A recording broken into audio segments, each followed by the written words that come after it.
तर नमस्कार मित्रांनो. तर आज होता माझा पेपर त्याच्यामुळं आज मी थोडं लवकरच उठलो होतो आणि माझ्यासोबत मित्रसुद्धा येणार होता.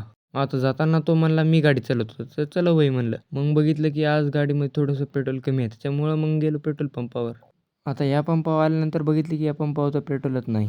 मग आम्ही अजून थोडं पुढे गेल्यानंतर अजून एक पेट्रोल पंप लागला आणि आमचं नशीबसुद्धा लागलं. कारण या पेट्रोल पंपाशेजारीच एक मंदिर होतं. आता बघितलं तर काय हे एक महादेवाचं मंदिर होतं. आता देवापुढे तर मी एकच प्रार्थना केली, "देवा माझा पेपर आहे आणि माझ्या 10-15 तरी मार्क वाढून येऊ दे."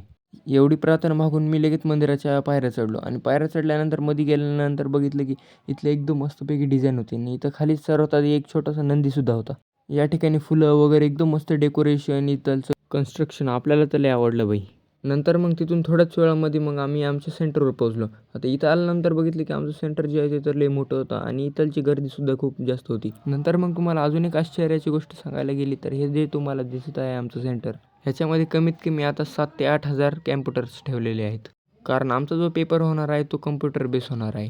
आता ह्या कॉलेजचा पुन्हा मग पेपर झाल्यानंतर बघितलं की पुढचा व्ह्यू. आता इथं मधोमध जे आहे कॉलेजची एक मूर्ती होती विद्याची आणि गरुडाची. ती तर खूप मस्त दिसत होती इथून. त्याच्यानंतर लागली होती भूक. मग माझा मित्र म्हणला माझ्या ओळखीचं एक उडुपी हॉटेल आहे. मग इथं आल्यानंतर सर्वात आधी 2 डोसे ऑर्डर केले. आता डोश्याने काही पोट भरणार नव्हतं. त्याच्यानंतर मग उन्हाळ्याचा दिवस होता त्याच्यामुळं मग 2 ज्यूससुद्धा घेतले.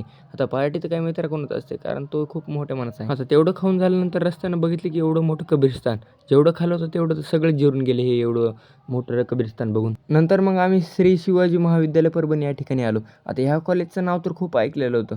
कारण इथं शिकवण्याची पद्धत व इथलचं प्रशिक्षण एकदम बेस्ट असं मानलं जातं.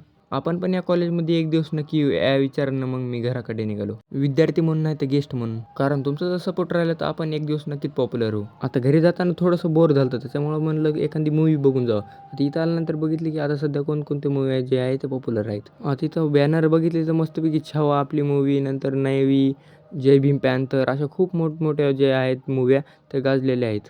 पण ते म्हणले आपलं जे थिएटर आहे ते संध्याकाळी 5च्या नंतर चालू होतं. आता मी आलो या ठिकाणी 2 वाजता आणि मला घरीसुद्धा जायचं होतं. त्याच्यामुळं म्हणलं मग एखाद्या दिवशी पुन्हा येऊन आपण मूव्ही मस्तपैकी बघू. नंतर मी त्यांना म्हणलं मी मधून थिएटर बघू शकतो का? आणि ते खूप मोठ्या मनाचे. ते म्हणले अहो तुम्ही कधी पण या आणि मधून बघा. आता मधून काय मी शूट नाही केलं पण मधून तर खूप मोठं थिएटर होतं.